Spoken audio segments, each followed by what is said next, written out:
Assalamualaikum warahmatullahi wabarakatuh. Selamat datang kembali di channel CGS 18. Seperti biasa, sebelum cerita dimulai, siapkan kopi hangat kalian, matikan lampu jika berani, gunakan headset agar suasana lebih terasa. Jangan lupa tekan tombol subscribe dan nyalakan loncengnya agar tidak ketinggalan cerita horor terbaru. Pernahkah kalian mendengar suara orang mandi? Padahal kamar mandi itu sudah dikunci selama bertahun-tahun. Air mengalir, gayung dipukulkan, suara orang berkumur, bahkan terdengar seseorang bersenandung pelan.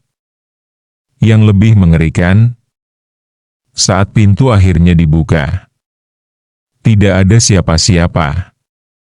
Namun lantainya masih basah. Dan ada jejak kaki menuju dinding. Inilah kisahnya. Di pinggiran kota berdiri sebuah rumah kos tua 2 lantai. Bangunannya sudah berdiri lebih dari 30 tahun. Sebagian kamar masih dihuni pekerja pabrik dan mahasiswa. Namun ada satu lorong belakang yang jarang dilewati. Di ujung lorong itu terdapat sebuah kamar mandi umum. Kamar mandi tersebut sudah dikunci hampir 5 tahun. Konon, seorang penghuni pernah ditemukan meninggal di dalamnya. Sejak saat itu pemilik kos membangun kamar mandi baru. Sedangkan kamar mandi lama dibiarkan kosong. Tidak pernah dipakai lagi. Suatu malam, Rudi, penjaga kos, sedang ronda. Sekitar pukul 12:30 malam. Ia mendengar suara air keran mengalir dari arah lorong belakang. Awalnya ia mengira ada penghuni yang lupa mematikan keran. Namun saat mendekat, ia teringat kamar mandi itu sudah terkunci. Rudi berhenti. Suara air semakin jelas. Lalu terdengar suara cebur, seperti gayung dijatuhkan ke bak mandi. Disusul suara seseorang menyiram tubuhnya. Rudi merinding. Ia mencoba meyakinkan dirinya. Mungkin tikus? Namun beberapa detik kemudian, terdengar suara orang berdehem, lalu berkumur, dan meludah. Itu jelas suara manusia. Rudi memberanikan diri mendekati pintu. Lampu lorong mulai berkedip. Semakin dekat, suara mandi semakin keras. Bahkan terdengar seseorang seperti sedang menggosok tubuhnya. Rudi mengetuk pintu. Siapa di dalam? Tidak ada jawaban. Namun suara mandi tetap berlanjut. Ia mengetuk lebih keras. Keluar. Kamar mandi ini sudah ditutup. Mendadak, semua suara berhenti. Sunyi. Hanya suara jangkrik dari luar. Belum sempat Rudi bernapas lega, pintu kayu tua itu bergetar sendiri. Pelan, seolah ada yang membalas ketukannya. Padahal dari dalam, aku tidak menjawab. Tubuhku seperti membeku. Suara air itu berhenti. Hening. Sampai akhirnya terdengar suara langkah kaki keluar dari kamar mandi malam itu. Rudi tidak bisa memejamkan mata. Suara air yang tadi didengarnya terus terngiang di kepalanya. Keesokan paginya, ia mencoba bertanya kepada beberapa penghuni lama. Namun setiap kali menyebut kamar mandi tua itu, mereka langsung terdiam. Seorang pria parubaya bernama Pak Hendra akhirnya membuka suara. Aku sudah tinggal di sini hampir 10 tahun. Suara itu bukan hal baru. Setiap beberapa bulan sekali, pasti terdengar lagi. Rudi menatap Pak Hendra dengan heran. Kenapa tidak dibongkar saja kamar mandinya? Pak Hendra hanya tersenyum hambar. Sudah pernah. Justru setelah dibongkar gangguannya semakin parah. Rudi mulai merinding. Pak Hendra melanjutkan ceritanya. Dulu ada seorang perempuan bernama Siska. Ia penghuni kamar nomor 7. Setiap malam selalu mandi tepat pukul 12. Tidak pernah lewat. Tidak pernah kurang. Suatu malam, ia tidak pernah keluar lagi dari kamar mandi itu. Sejak hari itu, suara mandi selalu kembali. Meski kamar mandi sudah dikunci. Meski air utama sudah diputus. Namun anehnya, suara air tetap terdengar.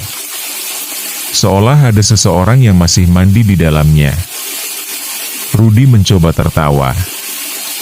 Mungkin cuma cerita supaya penghuni baru takut.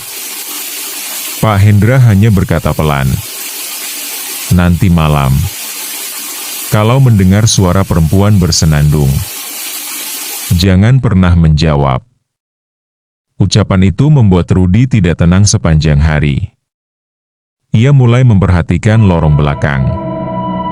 Entah kenapa, semakin sore, lorong itu terasa semakin gelap. Padahal lampunya masih menyala. Dan tepat saat azan maghrib berkumandang, Rudi melihat sesuatu. Pintu kamar mandi tua, yang tadi siang terkunci rapat, kini terbuka sedikit. Di bab ini ketegangannya mulai naik, tapi belum membongkar semua rahasianya. Rasa penasaran membuat Rudi tidak bisa tinggal diam. Keesokan paginya, ia meminta izin kepada pemilik kos untuk melihat rekaman CCTV yang mengarah ke lorong belakang. Pemilik kos sempat menolak. Namun karena Rudi terus mendesak, akhirnya mereka membuka rekaman malam sebelumnya. Awalnya tidak ada yang aneh. Lorong terlihat sepi. Lampu menyala redup seperti biasa. Jarum jam di layar menunjukkan pukul 00.12. Beberapa detik kemudian, lampu lorong mulai berkedip. Sekali. Dua kali. Lalu, tepat pukul 00.13. Pintu kamar mandi tua perlahan terbuka sendiri. Tak ada seorang pun yang terlihat masuk. Tak ada bayangan. Tak ada langkah kaki. Namun pintu itu terbuka perlahan seolah ada seseorang yang baru saja mendorongnya dari dalam. Tak lama kemudian, terdengar suara air mengalir. Padahal rekaman CCTV tidak memiliki suara. Yang membuat Rudi merinding. Air di lantai lorong mulai mengalir keluar dari kamar mandi. Dalam rekaman itu terlihat jelas. Lantai lorong yang tadinya kering berubah basah sedikit demi sedikit. Jejak kaki mulai muncul. 1, 2, 3. Jejak itu mengarah keluar kamar mandi. Namun, tidak ada siapapun yang berjalan. Jejak kaki itu muncul sendiri. Seolah ada seseorang yang baru selesai mandi. Tetapi tubuhnya tidak terlihat oleh kamera. Rudi menelan ludah. Pemilik kos langsung menghentikan rekaman. Wajahnya pucat. Dengan suara pelan ia berkata, "Sudah, jangan diteruskan." Rudi menggeleng. Kenapa? Pemilik kos menarik napas panjang. Karena setiap orang yang melihat rekaman sampai selesai selalu mendengar suara mandi di rumahnya sendiri. Ruangan mendadak sunyi. Tak ada seorang pun yang berani menyentuh layar monitor lagi. Namun saat Rudi hendak keluar dari ruang CCTV, Monitor yang sudah dimatikan menyala sendiri. Di layar, terlihat sesosok perempuan berambut panjang berdiri tepat di depan kamera. Perlahan, ia mengangkat wajahnya, lalu tersenyum.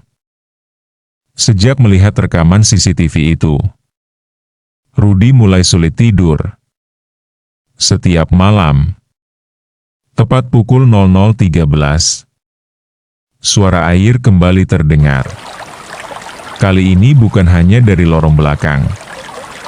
Seolah-olah suara itu berpindah-pindah.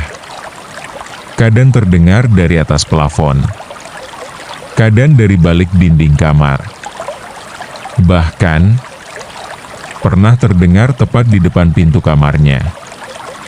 Malam ketiga, Rudy memutuskan mengajak Pak Hendra dan pemilik kos untuk memastikan apa yang sebenarnya terjadi. Tepat pukul 12 malam, mereka bertiga berdiri di depan kamar mandi tua. Lorong terasa lebih dingin dari biasanya. Lampu kembali berkedip. Perlahan, biur, suara shower mulai terdengar. Disusul suara seseorang sedang menggosok rambutnya. Tidak lama kemudian, terdengar suara perempuan bersenandung. Lirih, namun sangat jelas. Pak Hendra langsung berbisik, "Jangan bicara, jangan jawab apapun yang kamu dengar." Belum sempat Rudy mengangguk, terdengar suara dari dalam kamar mandi.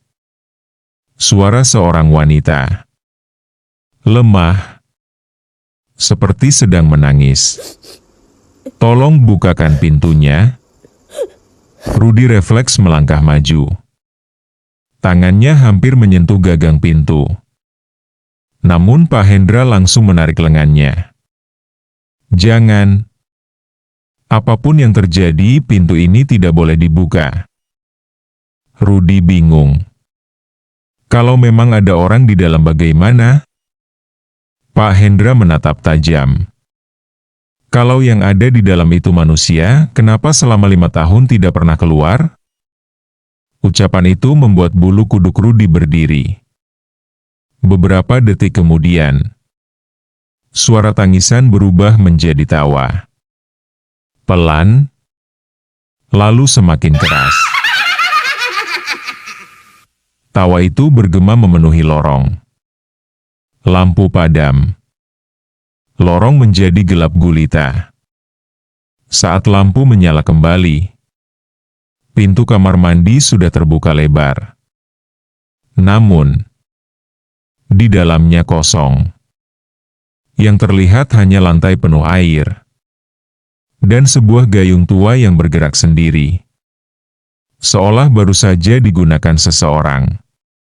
Tiba-tiba, di belakang mereka terdengar suara perempuan berbisik. "Siapa yang akan mandi berikutnya?" Ketiganya langsung berlari meninggalkan lorong tanpa berani menoleh sedikit pun. Malam itu, tak seorang pun berani kembali ke lorong belakang. Namun keesokan paginya, pemilik kos akhirnya menceritakan rahasia yang selama ini disembunyikan. Puluhan tahun lalu, sebelum bangunan itu menjadi rumah kos, tempat itu adalah rumah tinggal. Di belakang rumah terdapat sebuah sumur tua. Suatu malam, seorang gadis bernama Siska ditemukan meninggal di kamar mandi. Orang-orang mengira ia terpeleset dan kepalanya membentur lantai. Namun, setelah bertahun-tahun berlalu, barulah terungkap bahwa kematiannya bukan kecelakaan.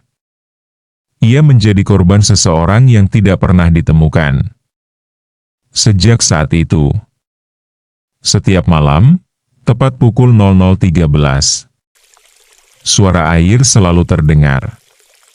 Seolah Siska masih berusaha membersihkan dirinya. Namun tak pernah benar-benar selesai. Karena gangguan semakin sering terjadi. Pemilik kos akhirnya memanggil seorang ustaz untuk mendoakan tempat itu. Doa dipanjatkan. Ayat-ayat suci dibacakan. Suasana yang semula mencekam perlahan menjadi tenang. Sejak hari itu, suara mandi memang mulai jarang terdengar. Namun, tidak benar-benar hilang. Beberapa penghuni baru masih mengaku sesekali mendengar suara shower menyala saat tengah malam. Dan jika mereka membuka pintu terlalu cepat, mereka mencium aroma sabun melati. Padahal kamar mandi itu kosong. Rudi memilih keluar dari kos tersebut beberapa hari kemudian. Ia tidak pernah kembali. Namun hingga kini, bangunan itu masih berdiri. Lorong belakangnya masih ada. Kamar mandi tua itu pun masih dikunci rapat. Konon, setiap pukul 00.13, jika kalian berdiri tepat di depan pintunya, kalian akan mendengar suara seseorang sedang mandi, disertai bisikan pelan, "Airnya sudah hangat." Sahabat CGS 18. Percaya ataupun tidak, setiap tempat pasti menyimpan cerita yang tidak kita ketahui. Sebagai manusia, jangan pernah mencari atau menantang hal-hal gaib hanya karena rasa penasaran. Jika mendengar atau mengalami sesuatu yang aneh, tetaplah tenang, perbanyak doa, dan mintalah perlindungan kepada Tuhan Yang Maha Kuasa. Karena sebesar apapun misteri yang ada di dunia ini, tidak ada kekuatan yang lebih besar daripada kuasanya. Terima kasih sudah menemani cerita ini sampai selesai. Kalau kalian menyukai kisah suara orang mandi di kamar kosong, jangan lupa like, subscribe, dan aktifkan lonceng notifikasi agar tidak ketinggalan cerita horor terbaru dari CGS 18. Tuliskan juga di kolom komentar. Apa kalian pernah mengalami kejadian aneh di kamar mandi atau rumah kos? Saya akan membaca komentar kalian satu persatu. Saya pamit undur diri. Wassalamualaikum warahmatullahi wabarakatuh.